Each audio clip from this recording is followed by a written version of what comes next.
Everybody, welcome. The very first annual BCHC Prospects Game Banquet on Monday. My name is KIJHL. I'm the national chairman tonight, and my co-host, we host the February because of activity with February. So we're going to play those games of hockey. Okay.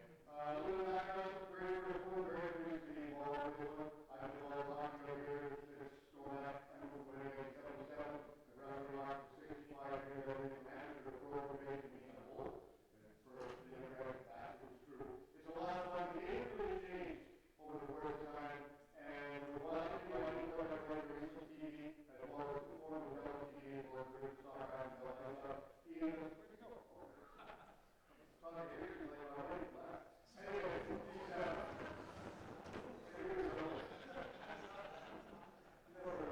Ian, I was in the door and that's over here, very pleased to know the line in there.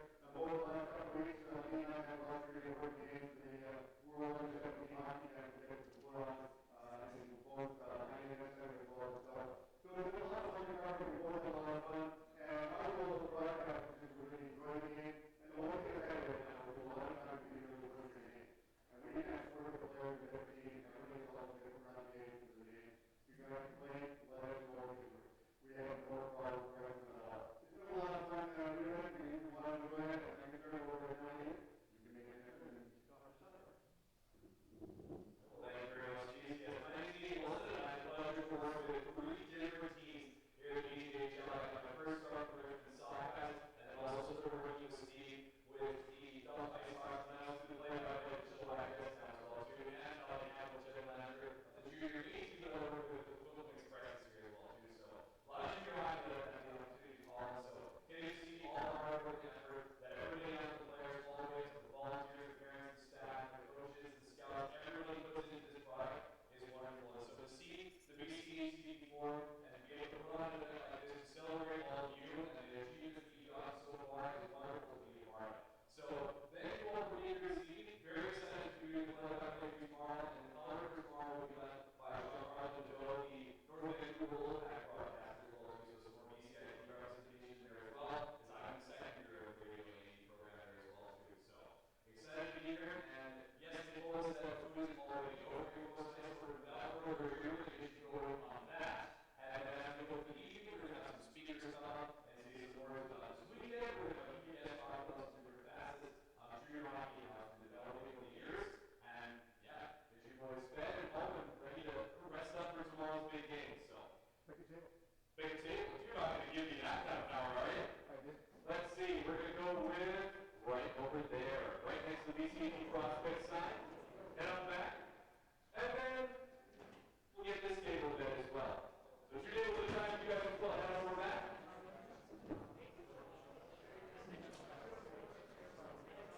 And just a reminder that the food has been prepared, 1 steak per person. So again, still on some of the stuff, there's 1 steak per person in the back that's been prepared. Make sure we all share, get everybody fed and ready for the game tomorrow.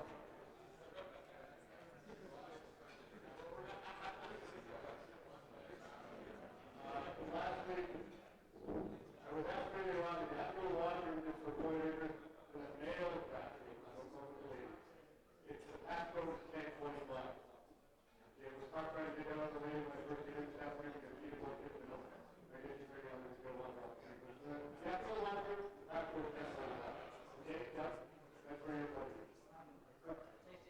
Yeah. Any music amenities we can play in this building? I don't think there is. I don't think there is, which is too bad. Well, I guess if you got music on your phone. Depends on the music you got. It'll be a little bit too tinny, I think. Okay.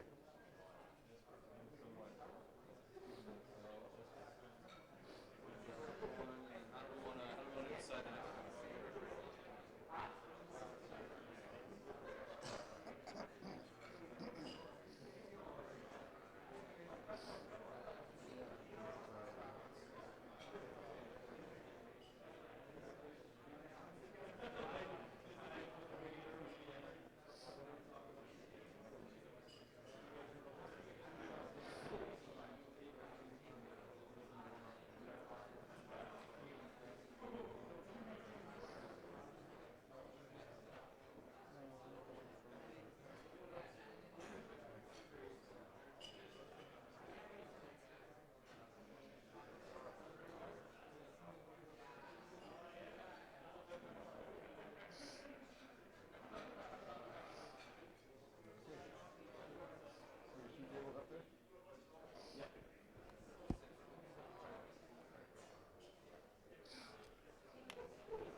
Okay, so by process of elimination, it's Ian and Mike's turn right now.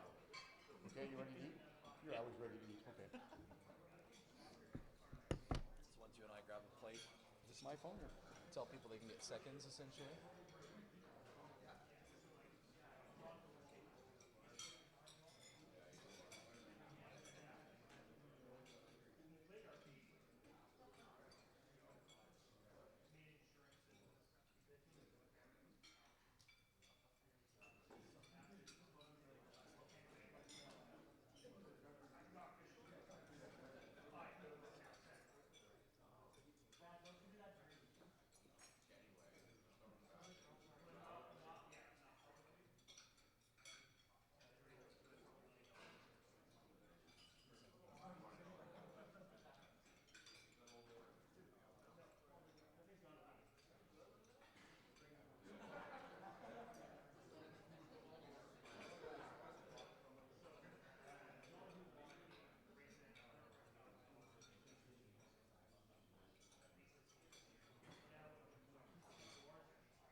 formalities of the evening. Everybody, very pleased to be joined by Greg Powers, head coach for Arizona State. First off, Greg, thanks for doing this. I know you're a busy man this time of the year and either on the road or home, but you always got a busy schedule. Yeah, it's my pleasure. I'm glad to be here. Okay, well, we're going to naturally talk about hockey and the season, the way it's going from start to finish. First off, we'll go with your program down there. How's the program going for you down there?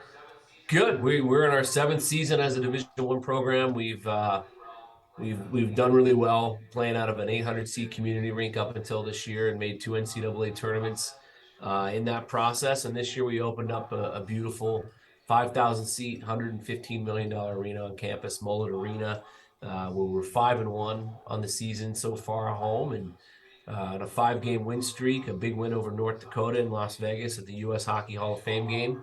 So things are going well for the Sun Devils. That'd be interesting sharing your arena with the Coyotes.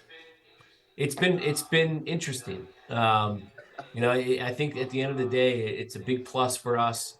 I think it's a huge compliment that the NHL thought our arena was nice enough to make a temporary home of one of their franchises. And if it's what we have to do to keep the NHL in our market, then we're happy to do it. So it's been really cool to see some NHL teams like the New York Rangers and Florida Panthers and a few others on our ice, and it's good for us because our brand's all over national television and all the broadcasts, and you can't walk into this building and not know it's not Arizona State's. Was there any, I guess, discussion from the NHL saying that we want it solely to be ours and we don't want you to play in it?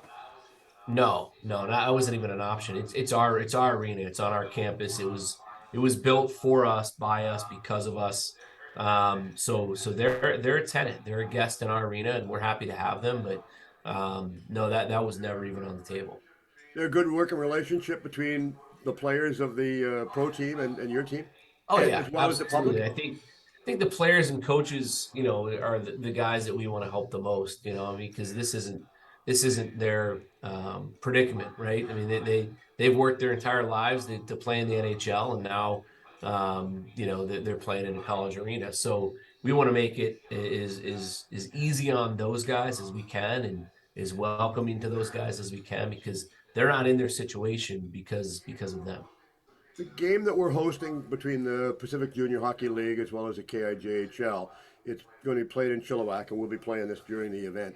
But the interesting part about that is that this is the first time that's ever happened between two teams, and the Vancouver Island Junior League is not involved, and they're maybe looking at doing that down the road. But for the players, each team selects players. How tough is that, and how difficult is it for coaches to pick the players to represent their team at these events? Yeah, I think it's probably really tough. I mean, I would imagine coaches, have to walk the fine line of wanting to stay loyal to some of their players that might be good enough to play on the team, and then players they play against, and trying to figure out that what that balance is. It's never easy, but I'm sure they're doing a great job. Moving forward to the players coming out of this level, what are you looking at, or what are most colleges and universities looking at from the players to go to the next level? What do the players have to do to achieve success? Well, I think the biggest piece of advice I could give to players at that level right now is try to be the best at your level. Don't worry about what's next. Don't worry about two steps ahead. Worry only on what you can control, and that's where you are right now, where your feet are every day, and be the best teammate that you can. Be coachable, and try to dominate the level that you are. Because if you can dominate the level that you're at, the next level will come calling. So, you need to be successful at that level. That's what happened with our program. We were just an ACHA club team for many years, and we were dominant at that level. And so we got the opportunity to elevate and get to the highest level of college hockey, because what we focused on was only what we could control and what was right in front of us. So that's what I tell players all the time. Dominate the level, and then move on to the next level. Never focus or worry about the next step. Just focus on what you can control. What about the scouting program that you have at the college and university? How does that work for your program going out? Because it's a big area to encompass to try and entice kids to come down. Yeah, I mean, we cast a very wide net. We have a lot of Western Canadian kids on our team. We have kids from Chicago, Michigan, Minnesota, out east in New England. So, we're looking for the best. That's what every college coach is looking for. And You got to be really a really elite player at the junior A level to get to the Division I level, and so those are the leagues that we really scour. How would you define the different level between junior B and junior A and then going up to major junior? What's a good definition of that? Well, I think junior B, I've always had a lot of respect for junior B hockey, and you can find some really good players there, and players that elevate, to the BCHL or maybe the Alberta League or whatever, and continue to climb up the ranks. But it's really good hockey. It's really good hockey, and especially for younger kids that go in and play junior B, you're playing against older competition, and it's a good way to cut your teeth before you go play junior A. So it's a lot like U18 AAA hockey down in the States. It's very similar, I think, and certainly anybody playing junior B hockey right now, you get to look at it as just kind of the beginning of what's to come for you, and again, just dominate that level, and you'll get a chance at the next one. Yeah, the game has evolved and changed over the course of years. I mean, years back when you went out and you watched a game, everybody was under the impression there was going to be like 17 fights before you ended the first period. It's all changed. It's more of a finesse style game now. Yeah, I mean, I think that's the way the game's going from the NHL down, right? I mean, it's a skill game, and there's a lot of time and space out there, and there's no clutching, no grabbing, no, and that's kind of trickled down to every level. So, fighting, still in kind of a part of the game at the highest level to a certain extent, but in college hockey, there's no fighting, and it's a really up and down skill game. So those are the kind of players you have to go look for. I mean, it's an interesting kind of dynamic where you can play junior hockey where you can wear a half visor, and then you play college hockey to level up, and you got to put back on a full cage. So, it's kind of a weird thing, but yeah, that's the way the game's going today. We've recently just adapted the rule for the full cage for the players, and there was a little bit of concern from some of the players, but they've adapted, like you say, they've adapted very well. Yeah, I bet they have. Yeah, I'm sure it's not a big deal. No, and that's strictly a safety aspect of it too. Yeah. When you look at what you're doing right there for yourself personally, is there a lot of travel with you up and down the West Coast, or just you focus in the U.S.? Not necessarily just on the West Coast. We travel all over the place. I mean, we go recruit literally everywhere. You name it, we've been there, whether it's been Eastern or Western Canada. We've gone to Czech Republic. We've gone to Sweden. We've gone to Latvia. We have looked in Slovakia, so and everywhere in the U.S. So, from a recruiting standpoint, we're always, again, casting as wide of a net as we can, and we're looking for the best players. But from a team travel standpoint, we're very lucky that now we have the resources with our arena. We go to Clarkson this weekend, which is all the way out east in Potsdam, New York, and we get to take a charter flight. So, with the elevated awareness of our program and revenue that we're now generating, those are the nice things that we now get to do is charter flight to Clarkson and charter flight to places like New Hampshire, where, we can leave on a Thursday, play Friday, play Saturday, get right back on the plane Saturday and fly back to Arizona. Where if you fly commercially, you have to leave on a Wednesday. It's another full day of class that the guys miss.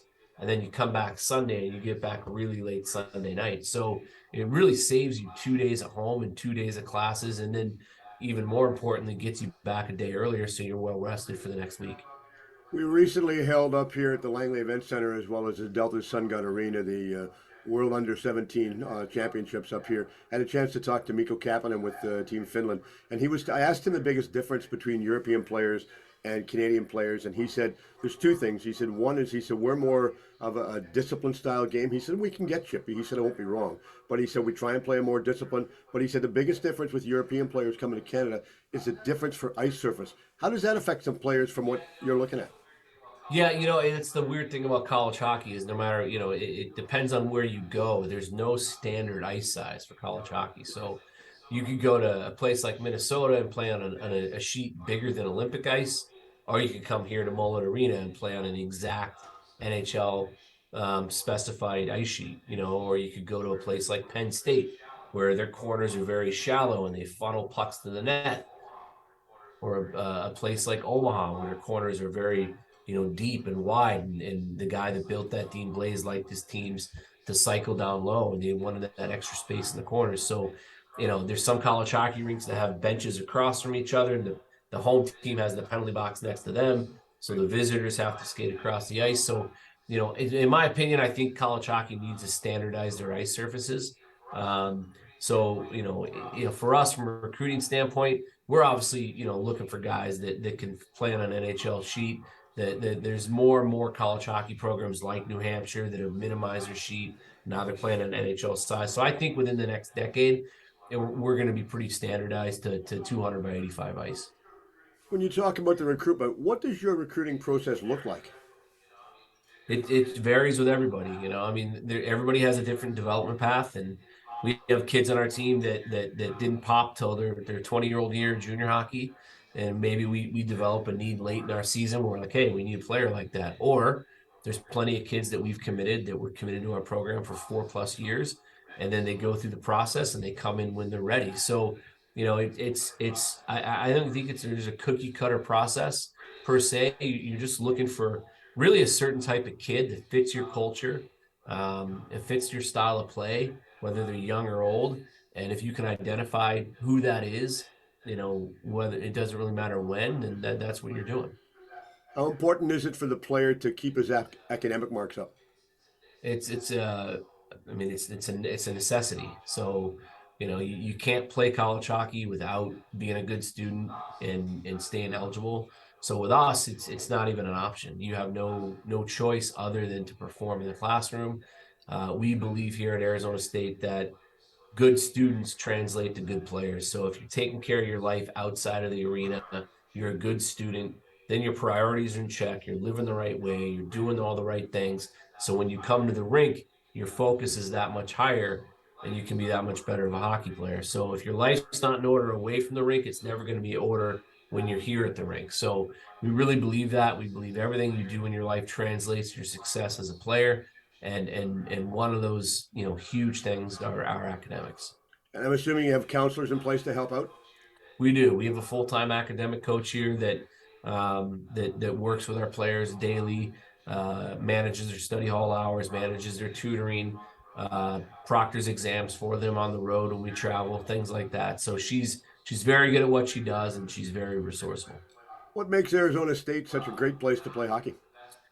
Well, we now have the best facility in college hockey right on campus where we sell out every game and get a great student section and great crowds. And then the guys can, leave every day after practice and go golf. You can't go wrong with that. No, Best of both worlds in both areas. absolutely. So, as a past goaltender, how has it changed for you from going from goaltending to playing, or to coaching rather? Sorry, phone rang. Sorry, could you repeat that? That's all right.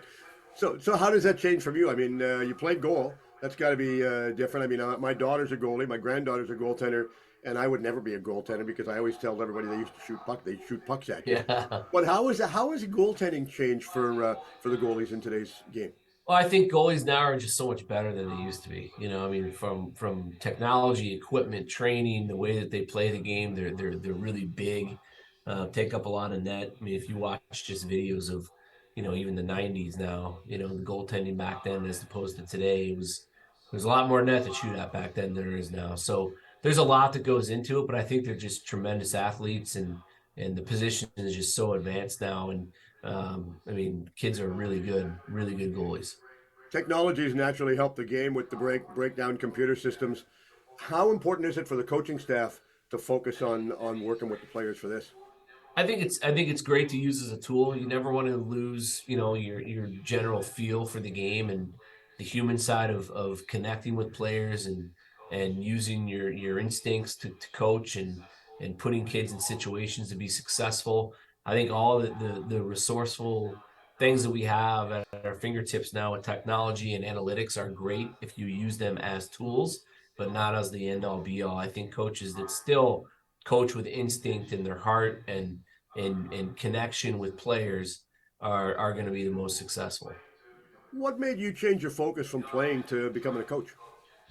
I never tried to be a coach, actually. I got out of hockey completely, got into business, and then kind of got roped back in with the club team as a volunteer assistant. One thing led to another. I ended up being the head coach within 2 years and really liked it. Had a ton of success. and now here I am. It's what I do for a living, and I'm very lucky. Not many people get to do what they love. I started doing it for free, and if I had to do this for free, I still would. The day I stop feeling that way, I should probably go do something else. So, yeah, I'm very lucky. I love coaching these guys and love being the coach at Arizona State. You don't have to deal with parents. What do you tell the coaches that have to deal with minor hockey parents that want to really put their son or daughter forward? And how do you tell them to just basically back off? Well, parents can be an issue. My kids both play minor hockey, and I try to stay in the shadows as much as I can. And the only times I don't is when I see parents getting overly involved and overly opinionated. Coaching's hard. I think that the biggest thing parents have to understand is coaches want to win. Right? Coaches want to develop players. So if your kid isn't getting what your kid wants, then you need to train your child to look in the mirror. That's where you get what you want most, is being self-accountable. Coaches don't make decisions because it's personal, because they don't like a player. They do it for the betterment of their team, and they do it because they think they're making the right decision. So I think when people and parents and players really start to grasp that it's not personal, that those problems start to subside a little bit. So to coaches, it's simple. It's not a democracy, right? The coach makes the decisions, and if you don't like it, go play for somebody else. That's pretty much as cut and dry as you can get. You don't just have one coach now like you used to years back. You've got different coaches for different positions, all for very strategic reasons. How does all these coaches work together with you? Well, I mean, you gotta hire people that I think most importantly, I think the best head coaches are the best CEOs, right? So a CEO doesn't necessarily hire a CFO that knows less about finance than them. They don't hire a VP of sales that can't sell better than them.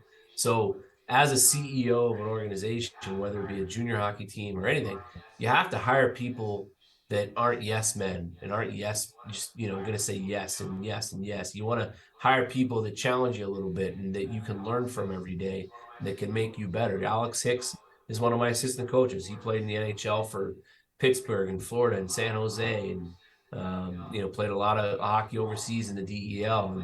And he runs our power play. I didn't play in the NHL. He knows how to run a power play better than me. So you just can't have an ego. Ego is the enemy. You have to be able to manage people and put people and hire people and put them in situations that are going to make your organization successful. Small town Canada has an awful lot to offer young players. For one example I can think of is Zdeno Chara played up in Prince George. And when I had a chance to talk to him a few years back, he said that he owed an awful lot to his billet family. And I know at where you're at Arizona State, you don't billet players out. But how important is a billet family for the young players playing in Junior B, whether it's the KIJHL or the PJHL or other leagues, Junior B leagues in Canada? I think that's probably one of the most important aspects for a kid's development is the home life. My daughter is 15. She lives in Pittsburgh, Pennsylvania, and plays for the Pens Elite. And she billets with an unbelievable family. And if she didn't have that family to go home to every day and lean on, and that's across the country, we wouldn't feel comfortable, with her situation. But she does, and we do, because of that very reason. So, my wife and I live that right now, and her experience has been unbelievable, and 80% of it is because she's got a great place to go home to every night. You only spend so many hours at the rink every day, right? So you want your team, your organization, your culture to be great. That's very important, but the majority of your time is spent in a home under the roof of a family, and so to get a good billet family is paramount at that level. What was it like for you when you met the Billet family for the first time, and then not so much just meeting them, but having to leave and realize that your daughter is staying behind? Yeah, I mean, we were lucky enough to know them a little bit and develop a relationship before she chose them, but and they chose her and allowed that to happen. But leaving her was really hard, I mean, because she has never been away from home until this year. So, it's we're lucky in today's day and age. You get FaceTime and tons of different ways to stay in touch every day, and we do that. But yeah, um, tough thing for families and tough thing for parents to see their kids, leave at an early age to go pursue their dreams. We're happy and proud of her for doing that, just like everybody's parents probably are up there. And at the end of the day, that's what it's all about. If you're mature enough and you have that drive and you want to leave at that age, I think it's great.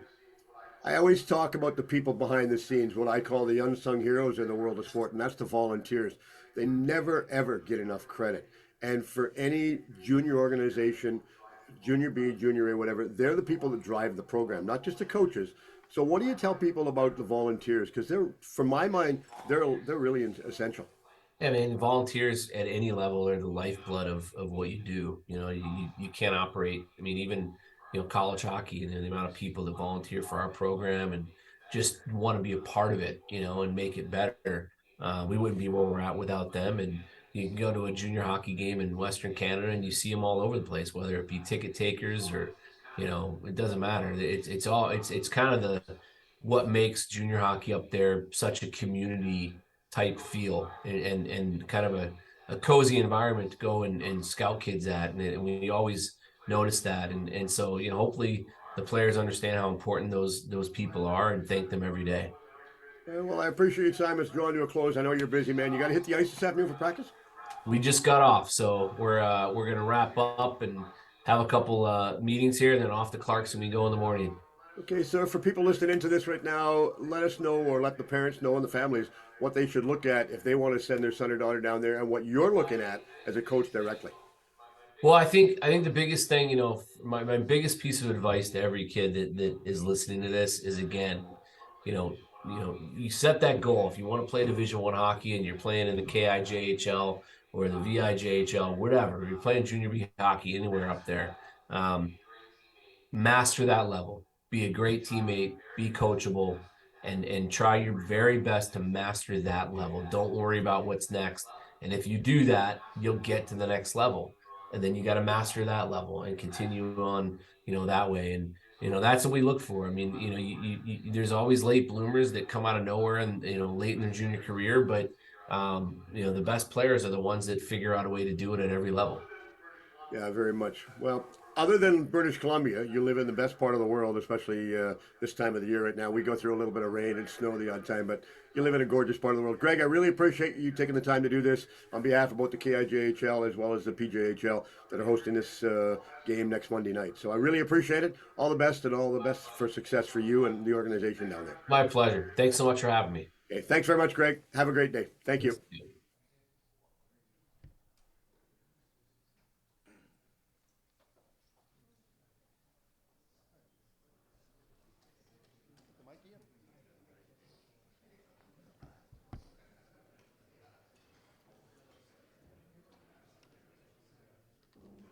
Great words from Greg, and I honestly, I was really impressed with how open he was to talk and answer any questions. And there were a lot of questions that Greg and I spoke about probably about 15, 20 minutes before and even after, but he gets the gist of it. He was very open. He understands players. He knows what it's all about. And when he talks about people as to what he wants, he's telling you as the young players going forward two things. First, if you're the future of the game, it's not me. I'm too old. I don't care no more. I'm gone. I've had my time. I've had a great career in hockey. I don't need it no more. You're the future of the game. The coaches, the managers, all the people for every team, regardless of the league, the KIJHL, the BCHL, they do the job to put your life forward, and they're the ones that want to make you successful down the road and be as successful in that hockey league. So I thank Greg for doing this. And I want to make mention right now, we've got two people here. I want to make mention Jeff Dubois, and Jeff is the commissioner for the KIJHL. Jeff, thanks for coming down and thanks for helping Trevor put this together. And the other one is the gentleman just to my right, Trevor also, the commissioner for the PJHL. And it's ironic that both of these gentlemen, well, you're a little bit sooner, but both gentlemen years back used to be involved with the BC Hockey League. And of course, my days go back to the BC Hockey League was what it was known as the BC Junior Hockey League, going back to 77, when we used to have a lot of different style of games being played. But it was really good to how open Jeff was. And I reached out earlier on, and before I read this note that I got, I reached out to Bartley Barnett as the general manager for the Vancouver Giants. We were fortunate. We had one of our players from the Richmond Sockeyes, Ty Shore, go up and just get signed by the Vancouver Giants. So I reached out, I talked to Bartley over the course of the weekend at an event that he was at. But before I pass on, the youngsters, you don't have to, that are playing, you don't have to do a Google search to find out who he is, but the older people in the room, like me, I want to make mention, I really want to give our heartfelt condolences to Ernie Punch McLean. His wife passed away, Fran, passed away in September, and they would have been married 69 years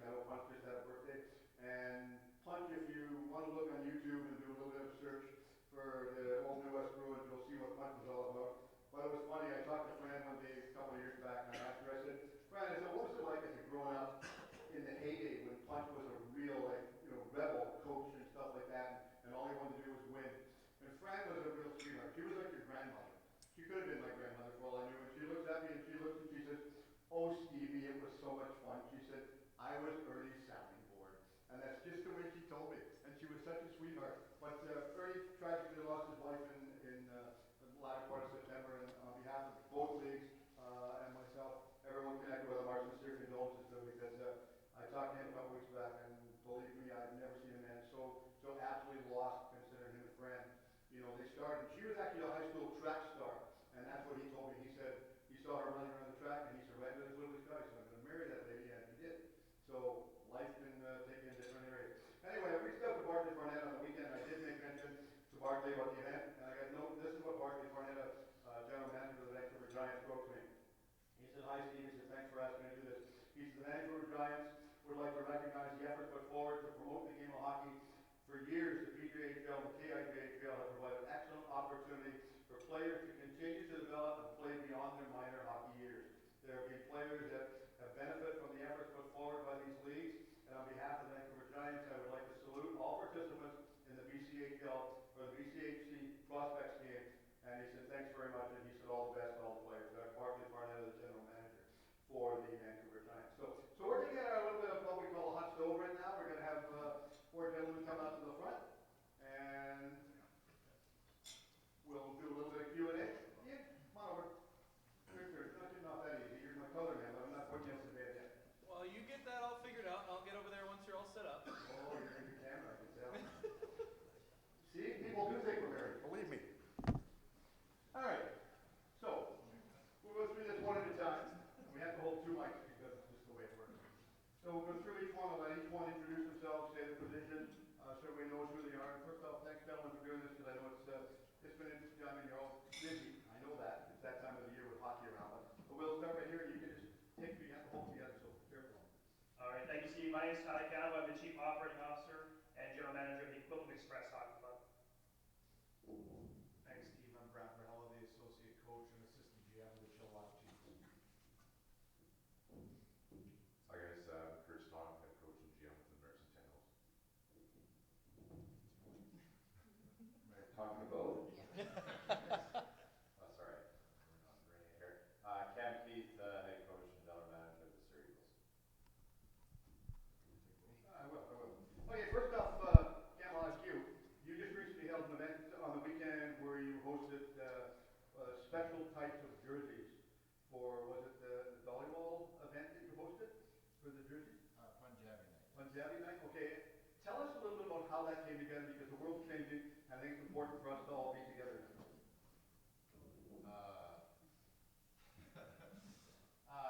Yeah, we hosted a Punjabi night. We had special made jerseys. We had Punjabi music playing during it. We had a sold out crowd, which is very rare for coaches of you who've been in Surrey before. And it's just bringing new markets into Surrey and BCHL. I mean, that's kind of how we're trying to grow, especially in the Lower Mainland. It's very difficult competing with Vancouver Giants and whoever else, so it's one way of doing it. We know it's tough. I know they're noisy too. I know it's tough to draw people to the games right now in various, what we call small town Canada. How difficult it is for you to draw crowds to your venue? In Merritt, I think it's a hardworking small town that appreciates hardworking hockey players, and that's what we try to do in Merritt is bring a team in that can maybe write a story. I don't think it's a secret. The team struggled in the past few years, and we're doing our best to turn it around, and we've tried to rally around it being our 50th year and bring in an older hockey club that really works hard and can make the town proud. Well, considering at one point in time you had Tiger Woods playing for you, that's not too bad of a history lesson right there to speak. Absolutely. I think he owned the team at 1.2 or had a stake in it anyway, so it's pretty cool. And he'll tell you that too. All right, so tell us about getting involved in the community where you're at. Yeah, I mean, I think it's we're really fortunate here in Chilliwack. You know, our fans and the support that we've gotten over the years is amazing, quite frankly. And it's a great hockey town. It's a great community, and I know our players take a great deal of pride in getting out, and you know, whether it's reading at schools or playing floor hockey with the Special Olympics crew, or you know, Meals on Wheels. It's tons of opportunities to give back to the community, and I know it's very important to our players and our staff. I know my days going back to the old Chilliwack was with Prospects Center there, and going back to the old Coliseum when we used to climb out the referee's room out through the penalty box and up the steps, and if you didn't have 3 fights in the first face-off, then you had a bad game as a referee. Ty, you've changed your mindset from where you started, going back years with Alberni, from Alberni into Nanaimo, and then Nanaimo over to Coquitlam. How has each franchise changed, not just for you, but for the way you have to approach the game and the way the team has to approach the game? Yeah, so obviously this is my 9th year at the BCHL now. Started kind of on the business side, the Alberta United Bulldogs, a business manager, and then Nanaimo, and then obviously Coquitlam now. You know, Alberta and Nanaimo are kind of small towns, so you get that more community feel, where Coquitlam is obviously a large community with the Tri-Cities around it and a lot more to do here. But just like the 3 gentlemen to my right said, you know, the foundation of community is most important, right? You have to get a sense of pride in your community, and then obviously the guys have to learn, you know, like I said, going to school visits and various community programs with Salvation Army, Teddy Bear Toss Night, et cetera, to really get the crowd bought into it. Minor hockey is obviously a big one for all of us. I was at the Surrey game last night, and it was their minor hockey night, which again was almost sold out with their minor hockey group. Chilliwack did theirs recently, we did ours as well, and it's obviously a great draw. So, you know, the big change in junior hockey is the involvement and the workload. When I started League 9 years ago, basically all you focused on was hockey, nothing more than that. Now it is so much more. Anytime I recruit a kid, it's all about, you know, it's a full-time job plus overtime. You know, you got to be at the gym, you got to be obviously on the ice, you're going to be working in you know, school. If you're graduating high school, you should take university courses, and then there's the whole community process behind it as well, to make sure that, you know, we're not only developing hockey players, we're developing young men that are going to be positive in the community and in today's society. So it's a lot to be a junior hockey player nowadays in the BCHL. Apparently it was the hot stove, but it's the hot swap as well, so I get the next round of questions. So tell me, what do you think is one of the most fundamental things that the players can develop down in Junior B that can really transition into some of the higher levels? Well, I think just listening to Coach Powers there, I mean, I think it's dominating the level that you're at, focusing on where you are today. That's one of the mistakes that I think a lot of young players make is, you know, getting too far ahead of yourself and kind of thinking about your next step before you've mastered the one that you're in. So, you know, I think that, you know, I have playing experience and coaching experience in the PJHL, and it's a great opportunity for players to really grow their game and you know, really find themselves as a player before moving on to the higher levels. Thank you. So with a game like this, obviously the first time that this game has ever happened, the BCHC Prospects game, what is an intangible that you look at in a game like this when you see players that have never played together before coming together for the first time? They get a couple of practices and they're thrown out there on the ice together. What's something you really look for when you're scouting these players in an environment like this? For a game like this, probably communication, right? You want to make the game as easy as possible on yourself and for each other. And if you communicate, you're going to have a better game. Your team's going to have a better game. And we're probably going to take note because it's hard to find guys that communicate these days. Switch around over to the far side again. It's hard to sneak in behind the banner here. So what would be one of your favorite anecdotes of seeing a player develop and working their way up to that level, at least from your experience working in management? I don't know what anecdote means. A story. So, okay, explain it to me again. So just like a favorite story that you can think of or picture about a player that you've seen like work their way through Junior B, whichever one of the leagues it was, develop up and then work their way into either your organization or one that you've been close with. Ooh, I got lots of KIJHL stories.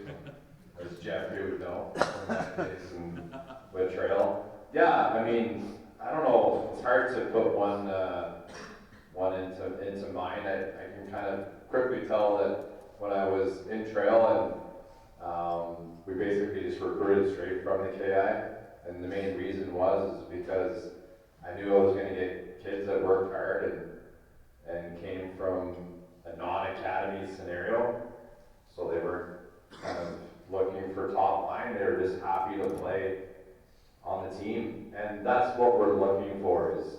not someone to fill our power play. We want someone that will fill a role, kill penalties, work their way up the lineup, and be happy doing so, because at our level, when we bring American kids over, they all want to play power play, and we get annoyed with it if they're not good enough to play power play. So I always, me and Toner come from the same kind of thing there. We're always looking through junior B to see if there's anyone that can play that. So my word of advice is, don't worry about showing your skill, show your two-way game at all times, because that's what we're looking for. I'm supposed to find a story though, aren't I? Me and Toner coached together. Do you have one from back in Trail? Pass the mic over. Yeah, let's team effort here. There's a guy named Kyle Chernakov we had who was, I can't wait for it, who was not the most skilled player when he translated over to the BCHL. But Where did he come from? he played in Nelson. He's from just down the road in Crescent. I also played for the Durant Nighthawks, by the way. Terry Jones, let's go. Cyclone Taylor. It's still a cyclone, right? I got it right, no big deal. Cherney was kind of a guy that actually we had to convince to come to Trail on a tryout rather than go to Merritt, and we somehow did. We sold him on playing close to home and whatnot, and he would do whatever it takes to win a hockey game. He had block shots. You can't do much anymore, but he could fight, and he would fight. And if he wasn't in the lineup, he was the biggest cheerleader. And I think, if I'm not mistaken, his career was cut short for concussions or whatnot. He became an assistant coach and worked with the team for the rest of the years to stay on board and did the strength and conditioning. So he ended up coaching a couple of our players now in Merritt, because they walk up to me and they say, "Do you know a guy named Chernakov?" I'm like, "Kyle Chernakov?" And he said, "Yeah." I said, "I coached him." And he's just one of those types of guys. I guess so. Actually, I got a really good one for you guys, because the kids will appreciate this one. So this kid, he played for the Soyuz Coyotes. His name was Braden Tuck. He couldn't skate at all. Literally could not skate. He looked like Bambi. He was straight laying it, didn't bend his knees at all. So if you watch this kid play, you're like, this kid is terrible. So he called me. He was at Dub Camp, and he's like, man, I'm thinking I'm gonna make this Prince Albert team. Oh no, Toner, what do we do? He said, I don't know, just offer him a commit. I'm like, all right. Brought him in, we played Penticton the first night, and it would look like the kid had rented skates when he played this game. Could not skate. But he filled a role. He played fourth line, he grinded. And by the time he was 20, he earned a scholarship to Sacred Heart. He was up for the Hobie Baker second, third year. He's the captain of Sacred Heart. He'll probably end up signing an NHL deal when he's done with it. So that's a kid that got cut at 17 from every spring camp that he went to. He did the tour, just like I'm sure some of you guys will do. Did all the teams, and everyone said no. And the only reason he got on with Trails is he basically conned me into it. So don't give up on your dreams. Grind it out. Play with heart. Okay, I gotta pass the mic. I'm done. Well, thank you very much for that story, and then I'll pass it back to you for another round of questions down the line. That's what I like about going to the Trail. It's called the best speech passing in town. That's pretty impressive. Don't eat it before practice. Oh, okay. When we look at Chilliwack a while back, Chilliwack was hosting the Royal Bank Cup, and you went through the area where you lost out, and you made a coaching change, and everybody pretty much went home for 6 weeks. You come back, you pull up the championship. From my perspective here, how do the players adapt, and why the coaching change going from the end of the season to a whole new season? Well, that's Campy question.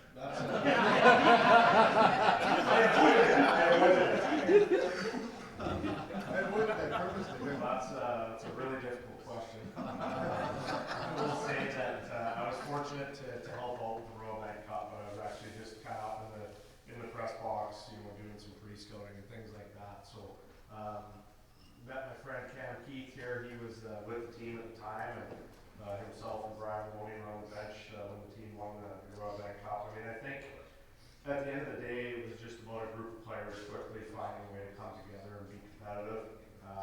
You know, and that's what hockey is. So, you know, for all the players here today, like, at the end of the day, if you're willing to put the work in, if you're willing to sacrifice for your team, good things are going to happen for you. So I think that's a good example of it. And like I said, I can't speak too much to how it all came together.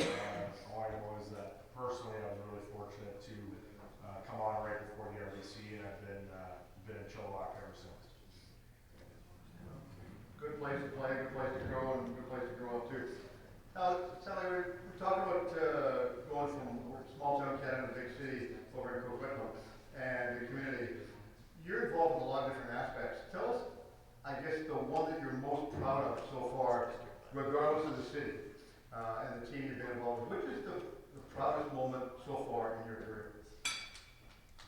Yeah, I think probably there's a lot of, as you mentioned, Steve, but probably one of the big ones is our partnership with Canucks Autism Network.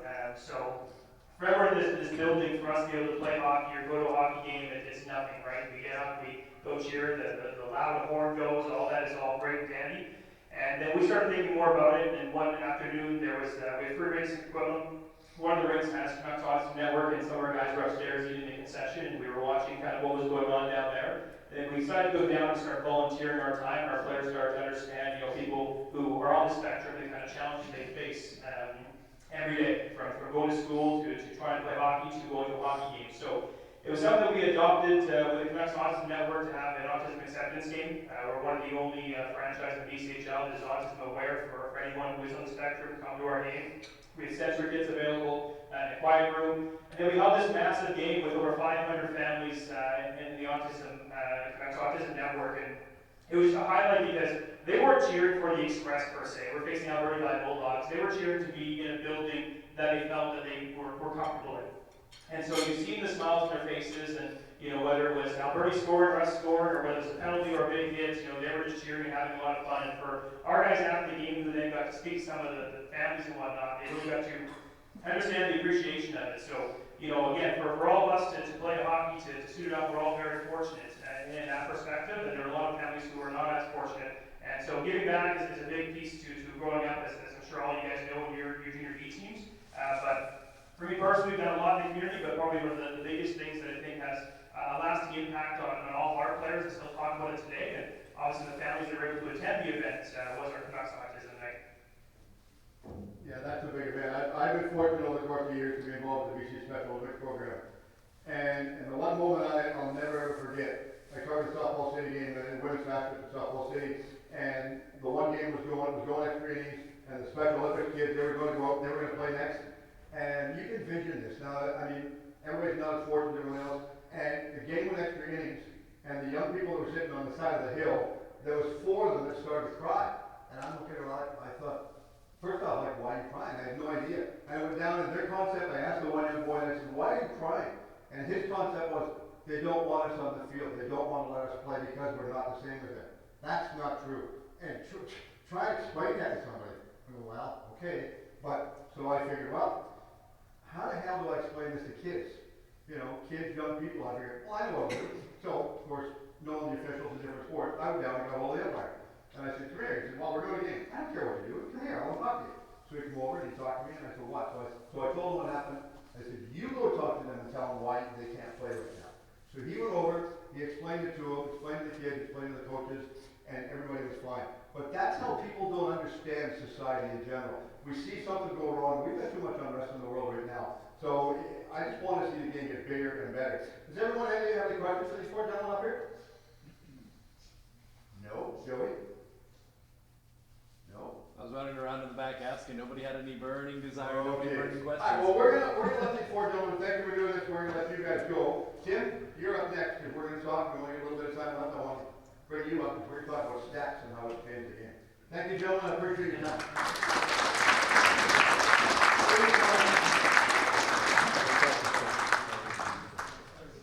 That's okay. Talk to him and we'll talk to Larry and we're fine. We're fine.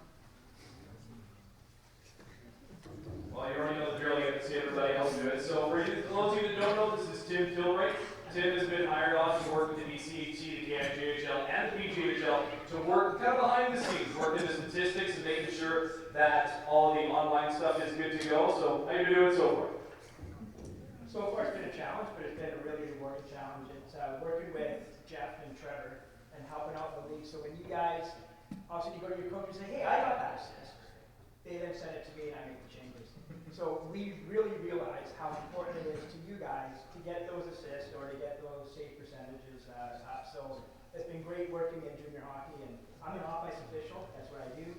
So that one thing for you guys, when you guys are around your rinks, go up to your volunteers that do the scorekeeping or do the penalty box and tap the glass. It'll make the world to them, and you might even get an extra assist. And so, just one more thing before you go, I'll have a chat with Larry Krause as well before we wrap the evening up. So again, honestly, I couldn't have said it better myself, and again, big thanks to you as well for everything that you do. In your eyes, what is one of the most annoying things that the players can do from an off-ice official's perspective? One comment. Don't go up to the scorekeeper and ask for extra shots added on, or ask for, I had one goaltender come up to me during the game saying I'm missing shots. We don't like that, and we'll get missed. It'll get missed, and you might even get less shots.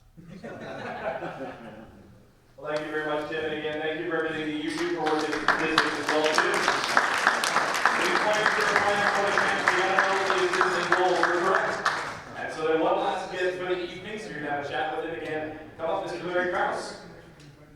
Yeah, I'm going to talk to Larry Krause, but first I want to show you how the game has changed. And Larry's a good friend of mine. We go back like 100 years. And Larry and I have been involved in refereeing. But I want to show you a piece of equipment. And this is how the game has changed. And I keep saying I'm old, but you know that anyway. When I started playing, we never wore helmets.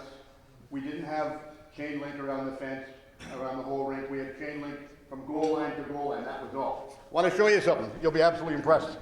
And I know I'm a collector too for sports stuff. This is my first hockey helmet. That's what it was like. That's all it was.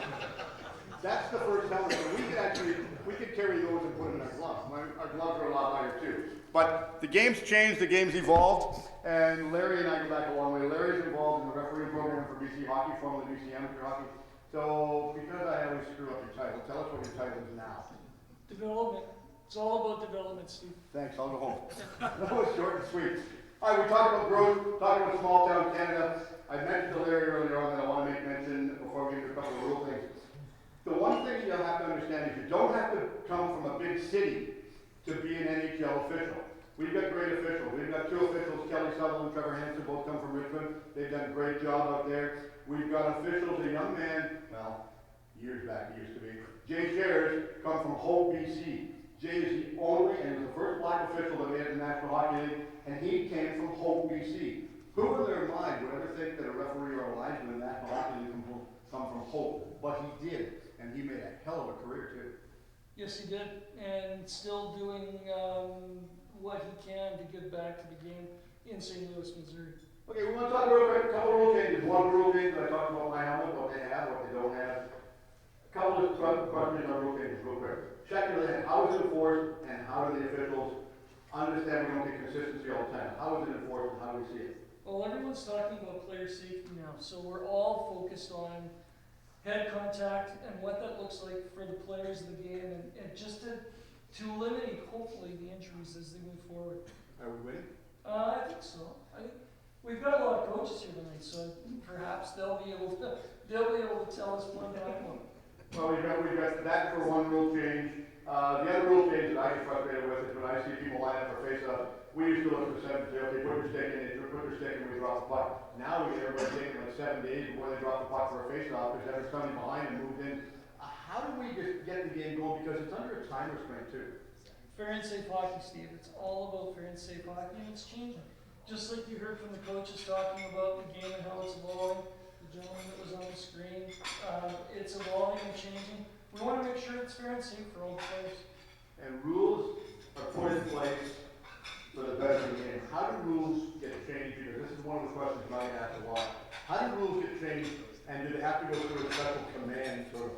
Well, one of the benefits of having a West Coast individual that's responsible for Hockey Canada and all the rules, having Dan Hansen here, and He went through the rule book starting in March, and he's taken out and cleaned up the rule book.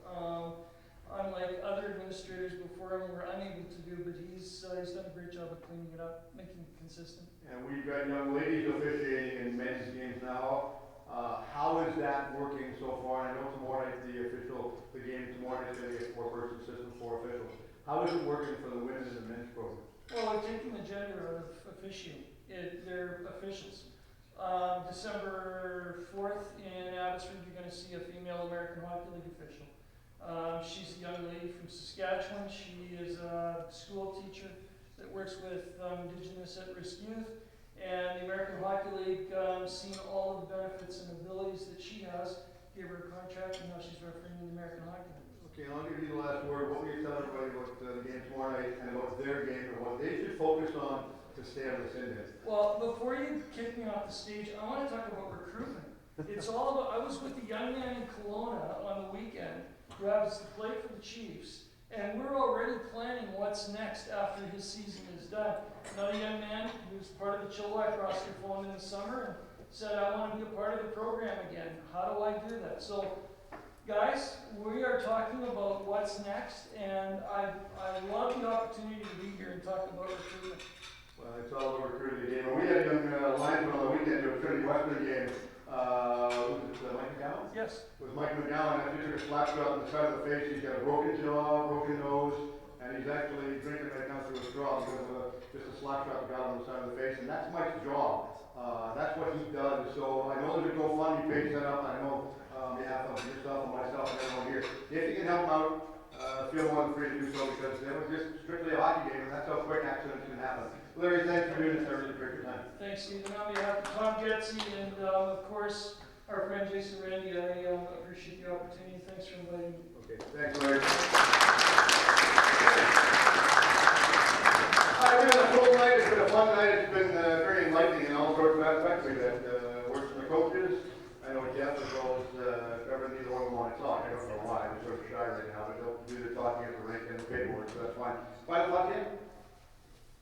Very excited for the show that these players are going to put on tomorrow. And so, from a play-by-play broadcaster's perspective, I want to thank you guys for the excellence that you bring out of the ice, because when you guys play well, it makes my job a whole heck of a lot easier. So honestly, for tomorrow and for when you go back to your own programs, celebrate each other, celebrate yourselves, and continue to put your best foot forward from now until you make it to the NHL. Yeah, let's not forget that Revelstoke is hosting the Cyclone Taylor Cup next year up in the interior, so congratulations to them. And I know Delta hosted it last year. We were involved in the broadcast with that. It was an awful lot of fun for us to do. And on behalf of all the broadcasters, volunteers, everyone involved with this, Trevor, Jeff, as well as Doug, thanks very much for coming out and enjoying the night. Have a very happy and safe game, and safe travels back home. And as I always tell everybody on our last broadcast, till the next time we can, you don't play sport, at least be one.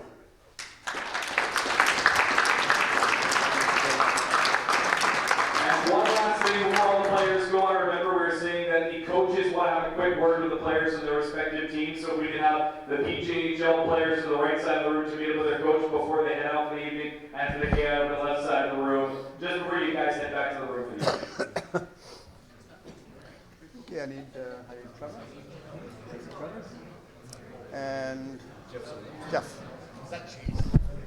Yeah, I need Trevor and Jeff. Jeff. Jeff.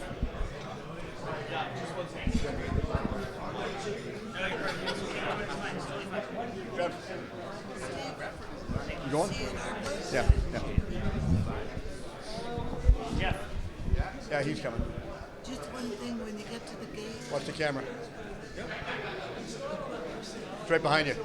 Yes. No, I know, you're in the way.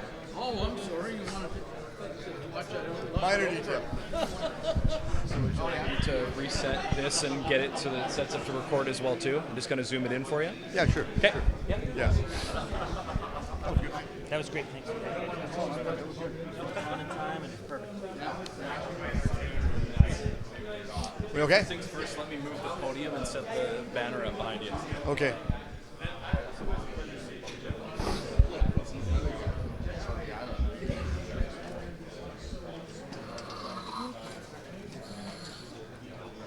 Okay, now grab my banner and put it over here too. Yep. Please and thank you. Yeah, that was good. That was good. It was on. Yeah, perfect. That was perfect. That's what you wanted, right? Exactly. Yep.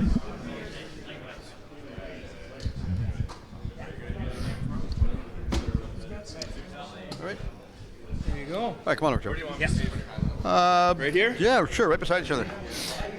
Trevor, we'll start with you first. First off, nice night for everybody out here in Chilliwack. Yeah, it was a great start. It was great to get all the kids into town, and I think they had a bit of jitters and had a good skate and got a sweat on, and then to come and have some food and settle down for the night. I think it was great all around. Jeff, from the time you started this to put everything together, how receptive was everybody with your league? I'd say it was universal excitement and enthusiasm right off the bat. I think everyone acknowledged that having this type of event to highlight our top young players was a no-brainer, and lucky for us, we had a league in the PJHL with Trevor that was 100% on that same page. So we're looking at doing this again next year, maybe reverse it, go up to the interior? Yeah, I hope this becomes an annual event. It's really well put together and well done. How receptive were our teams, or did you just say, look, this is what we got to do because it's working out? It's all for the betterment of the players. Absolutely. Our guys have been so welcoming with some of the new ideas and refreshing stuff that we're trying to bring to the league and attract more players. And I think this event's going to be a real eye-opener for all the kids on the ice and some of the scouts that are coming in with BC Hockey League guys. And we've had some contact from the Western Hockey League coming in. So it's going to be a great event tomorrow. Can't wait. Jeff, we talk about, scouts coming out to watch the games and travel. The one thing about playing up in the KIJHL is you have to billet a lot of players out. How does that work? Because that can't be a costly affair for you guys. No, I mean, we really do count on billets, as much as any part of our organizations. We've got some centers, Kamloops and Kelowna, that attract a number of local players, but then you get out into the Kootenays and so forth, and in most cases, or in a lot of cases, you're billeting most of your team. So our clubs are lucky to have some really committed, long-time families that welcome their players in, and that's really an essential part of it for us. Do you find it's the same billet families over and over? To a certain degree, but I think our teams every year are looking for new families. You see people who take kids in for a number of years and move on for whatever reason. Billeting tends to be something when you've got young kids, especially young kids in minor hockey. It's families look at it as a good opportunity to have a junior hockey-aged player in the house, and so for that reason, you tend to cycle through younger families as you go. And you never know who's going to be the next superstar either. You have somebody staying at your house the next while. We don't have to billet players in the PJHL. That's got to be really sort of cost-saving for you? Yeah, there are for the league, pardon me. Yeah, there are teams that do. There's it's just not as many as some in the small towns, but there, whether it's billets or volunteers, people who work the score clock, every team in every town needs volunteers and people that help out. It's not only just coaches and players. It's a whole community that has to come together to make these things happen, and we appreciate everyone involved. We talk about the event itself, and as we're doing the broadcast, like it's going to be played tomorrow night out in Chilliwack, and the Jets are hosting it. How did it all come together in the first place? Who came up with the idea? And it couldn't have been an easy thought process. Jeff, do you want to go first? Trevor, I'm trying to remember what the genesis was of the idea. I'll say this. When I was brought on board by the KIJHL in the spring of 2020, Trevor had started in his position shortly before that. I remember talking to him very early on, and he said, hey, we've got to come together as junior B leagues and do more and try to take this to the next level, and I think this type of game is an example of us doing that. Add to it? Yeah, absolutely. We came on at relatively the same time, and COVID was happening. There was a lot of stuff, and we had a lot of conversations on the phone about almost brainstorming, and this came up. Some developments in our player safety have come up. Advancements in our way we communicate has come up, and raising the level of professionalism in junior B hockey, and trying to promote players more. And Jeff was so open with that and discussing, and his board was open with some of the stuff that came from our board, and it's been a really great relationship so far, and I'm really excited about where we can take it in years to come. Jeff, you may mention the one word COVID. How did COVID affect your league? I know Trevor and I have talked about this a lot in an ongoing process. How did COVID affect your league in general? Yeah, it created a lot of uncertainty, first and foremost. We had 2 separate seasons going in where we didn't really know exactly what the landscape was going to look like. Obviously, the 2021 season, it ended up being disruptive to the point where we started late. We only played a small handful of games, and then our teams were in an environment for the rest of the season where it was basically practice only. So it was a struggle to keep players on the ice for sure. We were lucky last year to have something that was certainly a little bit more normal than we experienced the year before, but still lots of challenges dealing with things like vaccinations and public health restrictions. It feels like we're back to normal for the most part now this season, fingers crossed, and we're very excited to be there. We've increased the league number of games from 44 to 48. How's it going so far?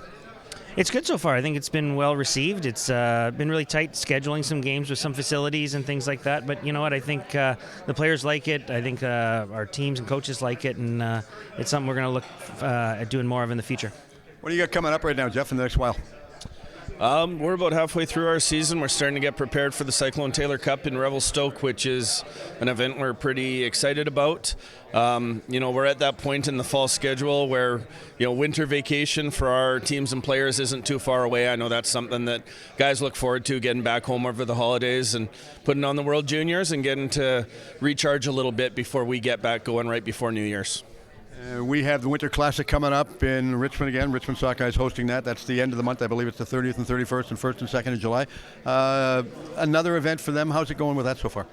It's great. We've had some early meetings go on. It's been in Richmond for so many years now. It goes off without a hitch. Great volunteers there and great team staff that help put it on, and Will Kump with the city of Richmond who assists us with the ice and everything. We're looking forward to having it this year. It's over 4 days and over the New Year period, and it'll be exciting. All right, well, thank both of you gentlemen. I appreciate you coming out and doing this, and congratulations on everything that both leagues do, because I know both leagues have their sights set on focusing developing players. Excellent. Thanks very much, Steve. We appreciate all your help in putting this on, and we'll see you tomorrow. Okay, thanks. Great. Thank you. All right, thanks, gentlemen. I will let you guys run, and I'm going to try and find Ian, but I don't know where he is now. He's just disappeared on me right now, but is Ian around? He's got to be here somewhere. Sure he is, my counterpart, my cohort in crime, so to speak. Once he come over, what are our final thoughts? All right, come on over. I'm coming over. I know you were. I saw that. Yes, talk with the boss. Yes, I know. All right, thoughts. I talked to both commissioners for the league, both Trevor and Jeff, about the league, what they're doing. This is a big undertaking for them, and for you and I to be able to come out and be the MCs for this. Fun time to do too. Oh, it's been an incredible honor to be a part of this, and I mean, anytime we get to work together, we kind of make things happen. And I mean, I was talking to Will and all those guys with the Richmond Sockeyes over there just off camera, and they said it was well put together. It's for a first time ever of doing this. It's really good to be able to recognize the people that put this together and having a chance to talk to Jeff and Trevor. They want to see these leagues succeed and to continue to produce better and better products. And you saw with talking with Cam Keith and Brad Rahella and Tally Campbell and all of them that the junior A leagues and beyond are looking at these players. It's not something that players go here because they couldn't make it elsewhere. This is a critical step in players' development along the way, and to be able to add this extra level of just prestige and good weekend to celebrate these players, I'm all for it. It's amazing. And you've got the luxury of calling the game tomorrow night as well. Nice feeling. Congratulations on that. I know I'll be in Delta doing the Delta Ice Hawks game, for Eastlink TV, but you're going to be covering this. Any thoughts on going into it? I'm just excited to be able to bring the best product that we possibly can, because obviously for the folks that are tuning in from home, being the broadcaster, I'm the segue of just kind of the little extra insight and statistics and whatnot. And at the end of the day, it's not about us, and you know that very well. It's about giving those players that spotlight and making them shine just that little bit brighter. And so I'm very fortunate that it's going to be an all BCIT broadcast team as far as the commentary. It's myself in the second year of Radio A&E, and then I've got a first year, Giancarlo Nadeau from the North Van Wolfpack, that's going to be joining me. So very excited to give him that opportunity and bring him aboard, because he's been doing some good work for North Van this year. Yeah, it's going to be an awful lot of fun. I know you and I have enjoyed putting this on, and of course all the players were really great. They were good to talk to, had a lot of fun, and you can see them down there. It looks like they're having a fun time. I don't know whether they could do calisthenics right now or not, but it's been a fun time.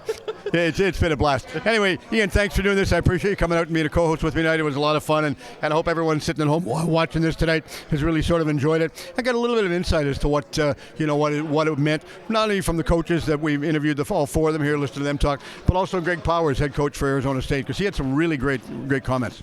Well, and that's the thing. You could see all the players in the room. They were just transfixed on that interview, because they know that that's something that they want to be able to see. I love this. You see the camaraderie of the players off to the right.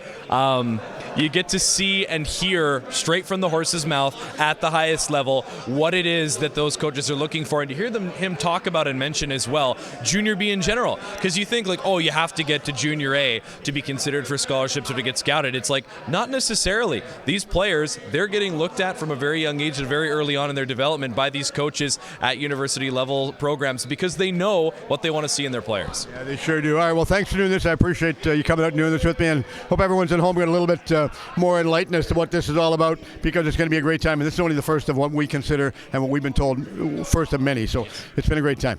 Yeah, okay. Thank you as well, Steve, for everything that you've done to get this together and emceeing alongside me tonight. It's always a pleasure. All right, thanks, Ian. We'll talk to you later on. Thanks. Hope everyone's enjoyed it at home, and like I always say, till the next one, if you don't play sport, at least be one. Thank you, sir. All right.